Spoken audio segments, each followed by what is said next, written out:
This is Assistant Chief Frank Blackley of the Wilmington, North Carolina Fire Department. Community risk reduction. What is it and why is it important from an operational standpoint? We began this journey in 2008 when Vision 2020 held their national conference to reduce fire loss. One of the 5 strategies identified involves the operations side of the department to focus more on fire and injury prevention. This concept has been validated in the United Kingdom to reduce fire loss, injuries, and death. Who knows more about risk in their first-in response area than the company officers themselves?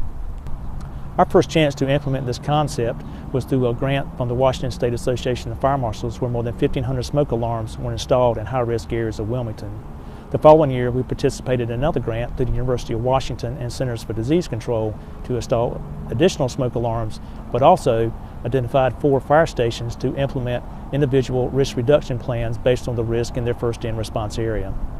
Numerous risks were identified and prioritized. A plan was developed and implemented for the most effective impact on the community. We're standing on the bow of the USS North Carolina Battleship Memorial, dedicated to more than 10,000 North Carolinians who lost their lives during World War II. You may ask, what does this have to do with risk reduction? Charles Oda was a machinist mate 2nd class, and his battle station during general quarters was a compartment in the starboard aft section of the ship. If the ship was torpedoed during battle, his duty was to open a particular vent valve for counterflooding measures using a long, heavy wrench. He noticed a problem with the original design after crew's bunks and lockers were installed. The lockers greatly reduced his ability to open the valve. Oda designed a valve extension attachment, and it was approved by the engineering office and fabricated by the ship's welders. On September 15, 1942, the battleship was struck by a torpedo, and thanks to the valve extension, Oda was able to help in quickly counterflooding the ship. This example of taking ownership is no different than a company officer seeing a problem and finding a solution.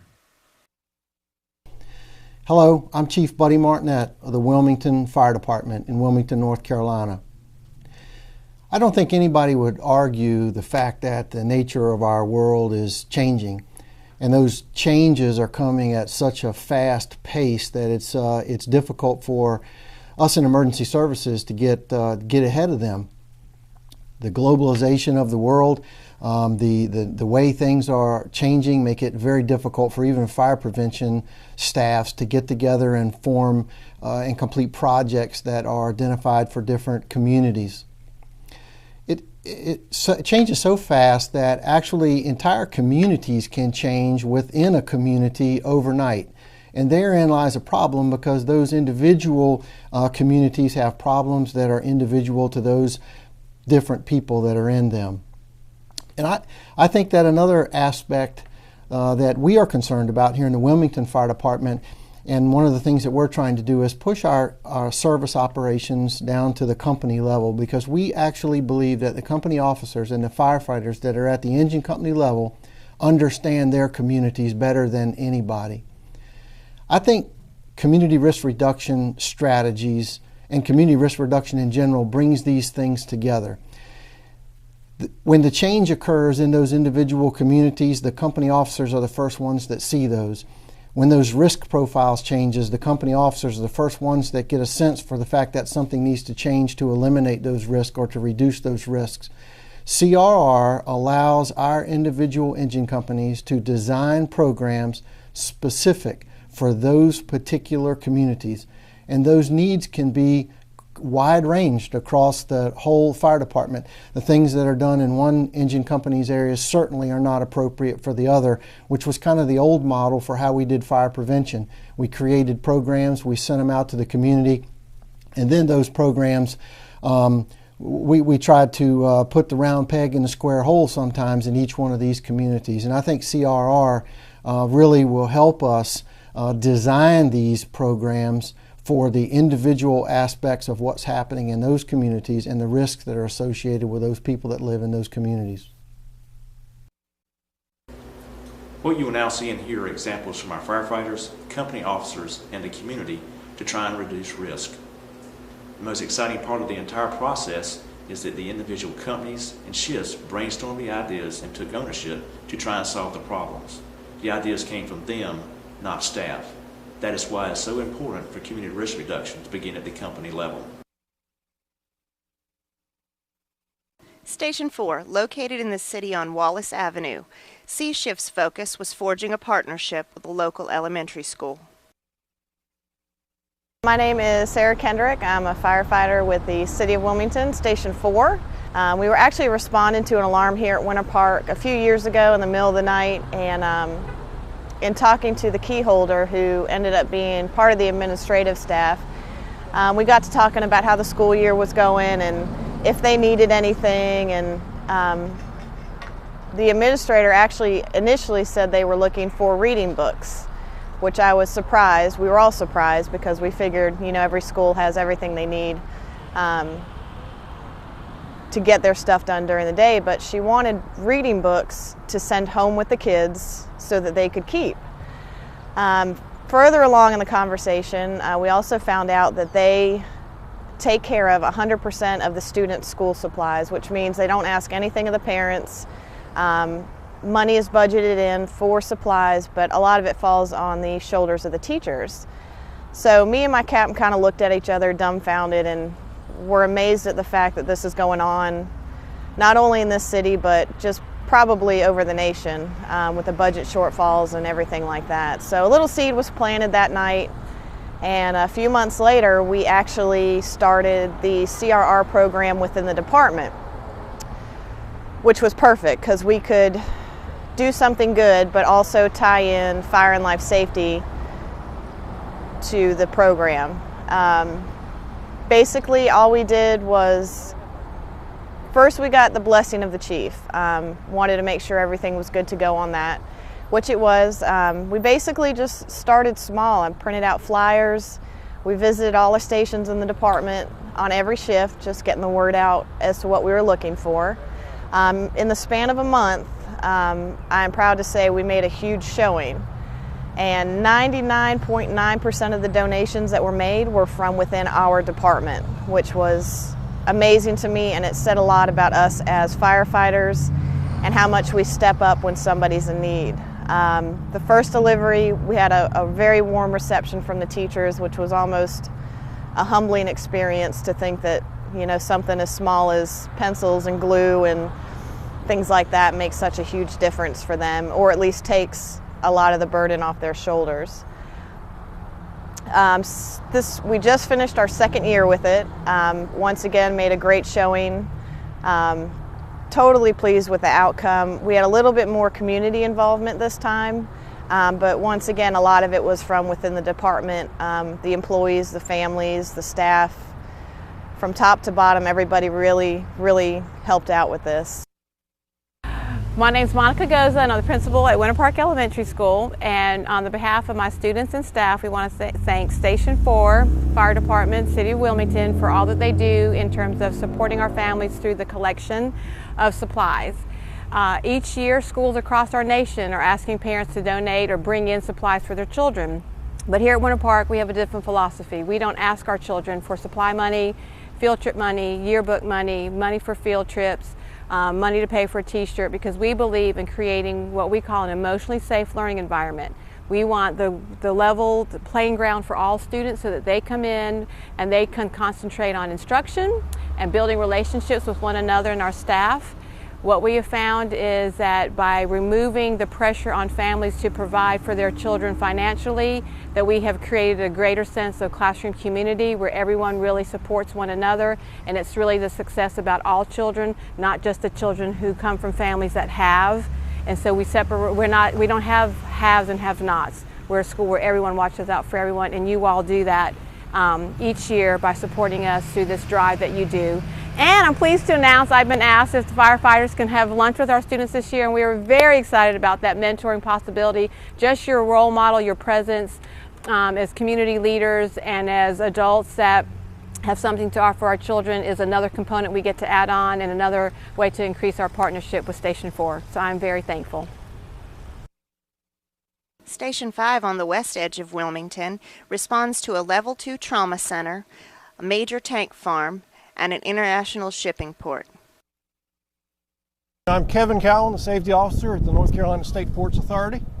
I'm Captain Donald Ragovich, Engine 5, Wilmington Fire Department. The Port of Wilmington has two primary businesses. We are a container port, and we also are a general cargo port. The containers are 20-foot to 40-foot long unitized material, and they are moved usually in high volume. Today we happen to be working some rail in the general cargo side, so the rail that goes on a railroad is being discharged today. We have found that a lot of the partnerships that we form, including the one with the fire department, has been incredibly helpful. We recently did a Stokes basket training with Captain Rags, and within a week of receiving the training, we had an injury requiring a Stokes basket, and we had the person stabilized and on the dock ready for him upon his arrival. So partnerships and working together and doing pre-plans is really, really helpful as a community member to help support the mission of the fire department. Station 3 responds to emergencies in a mostly residential zone. Among other things, this station focused on making sure all families are fire safe. My name is Captain Darren McDowell. I'm with the City of Wilmington Fire Department. I'm stationed at Station 3 on Princess Place Drive, which serves this area right over here at the cottages at Cornerstone. On one Saturday morning about 7:30, we were dispatched over to a home right here at the cottages at Cornerstone for what had came in as a structure fire. And upon arrival, these were sprinkled, the homes were sprinkled, and we found that the fire was out. But in our investigation after the fire, we found out that there was a fire extinguisher in the home, but the owner of the home was not familiar with how the fire extinguisher was to be used. Well, we thought it was very important that since they had the extinguisher, that she understood the proper usage of it. So we partnered up with the Habitat for Humanity to try to do some fire prevention and fire extinguisher training for not only her, but all the homeowners in the community. While the grown-ups had training with the use of fire extinguishers, we thought it was important to also incorporate the children because a child was involved in the home.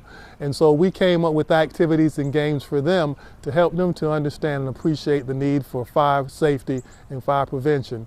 And one specific activity that we implemented with them was where we talked with them about leaving the home and going to a safe location and practicing this in advance and making sure that everyone in the family knew the place, the safe location, and the need to be there in case of a fire in the future.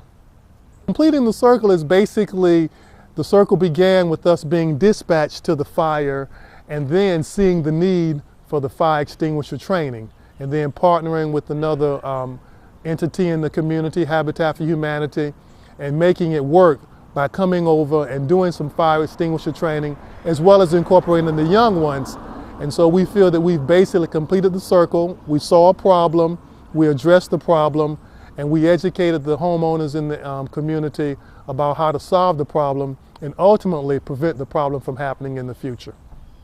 Community risk reduction speaks for itself. It means getting out, being involved in the community, being active, being seen, talking to our neighbors and our friends and helping them to appreciate the importance of fire prevention and fire education. Station 8 is located in a mix of commercial and residential properties. When a fire occurred in a neighborhood a few miles from their station, here's how they incorporated CRR. Hello, my name's Ken Bogan. I'm a captain in the Wilmington Fire Department Fire and Life Safety Division, and I was one of several people that helped with the Community Risk Reduction Program when it was brought on board in 2011 in our fire department. In Station 8, we have Rescue 8 and Engine 8. There were several residential neighborhoods that the crews targeted. They went and hung flyers on all the doors in the neighborhoods announcing a smoke alarm program.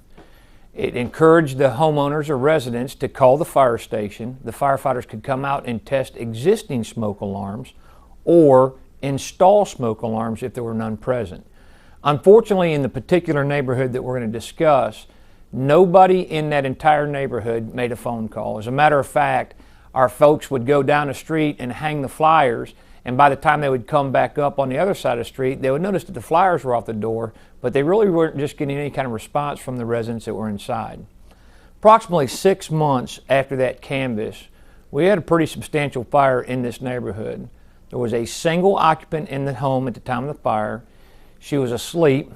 It was an unattended candle that started the fire, and she had no operational smoke detectors. The fire had spread significantly and it blocked her primary route out of the house.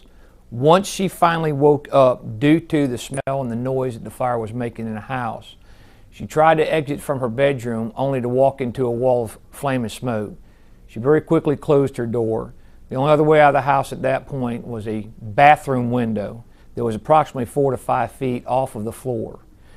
And this lady was able to get outside through that window, but she did suffer moderate injuries. After that fire was extinguished and the investigation was complete, it was determined through both the investigation and with discussing with the occupant that there were no operational smoke detectors in the home. Engine 8 and Rescue 8, as well as myself, were very disappointed because they had worked very, very hard to canvass this neighborhood to try and correct that issue. So we got together and found more smoke alarms that were still left, and in a very short period of time after the fire, the crews volunteered and went back out and re-canvassed the entire neighborhood. This time with completely different and very pleasing results, where we had probably 50 to 75% of the homes that responded either with questions or a direct request to come out and install or to check the smoke alarms in their home. Station 4's A and B shifts decided to combat their regular trips to UNCW's campus by creating cooking and fire safety videos and brochures. Engine 4 B shift, Captain Kiefer and Dale Lamb. When presented with the task of community risk reduction, we had one large concern and one issue. Our biggest concern was getting students out of the dormitories. We've had a couple incidents where we were having problems, and one of our big issues was cooking-related incidents. It ended up being like a joke that, you come here to learn everything except for learning how to cook. So that's where our project began, and then later to focus on getting the students out. And with the help of UNCW students and Airmark, which is the food provider for UNCW, we were able to come up with an idea of doing some videos on how to cook, the safety hazards on cooking, and then we were able to incorporate the idea of, once there is an alarm in the building, to get out and stay out. We worked with, as far as fire and life safety, with the Wilmington Fire Department, Engine 4, UNCW Environmental and Safety, UNCW PD, and the Student Services on campus, and Airmark, which is the private contractor for UNCW. Engine 4 starred in our videos as far as the fire department goes, but all the students, they came up with the ideas. We gave them a little bit of direction, and it was totally their idea, their script, and their productions. Our cooking related incidents are down, but definitely our public relations and our contact has grown to our benefit. The nice thing about the videos is that they pretty much encompass everybody. They're not just for college students, but for the general public as well. Mm-hmm. I'm Wendy Giannini, Fire and Life Safety Educator with the Wilmington Fire Department. Educators and company-level firefighters are a natural partnership and vital to the success of CRR. When operations personnel and educators coordinate efforts within the community, we deliver effective and targeted education and ultimately mitigate risks. The CRR projects we highlighted for you in this video are only a sampling. The truth is, the possibilities for community risk reduction ideas are endless. As a list of project ideas that we used or thought of using scrolls, imagine the possibilities of your station mitigating risks through targeted outreach that is CRR. Developing community partnerships is necessary and provides an opportunity for firefighters and educators to build new relationships that ultimately improve the quality of life. CRR can only be accomplished by getting out of the fire station and into the community and allowing operational personnel the ability to make decisions based on the risks in their response area. A risk reduction plan is not static and can be changed based on the risks determined by the company officer and their crew. Pushing the risk reduction decision-making process to the station level improves customer service and elicits buy-in from the line.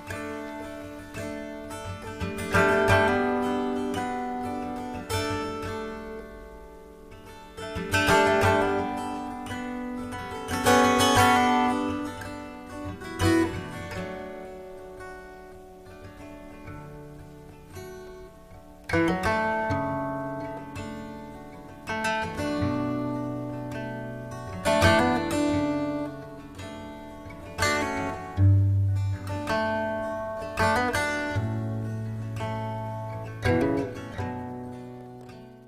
free to contact us in Wilmington with any questions.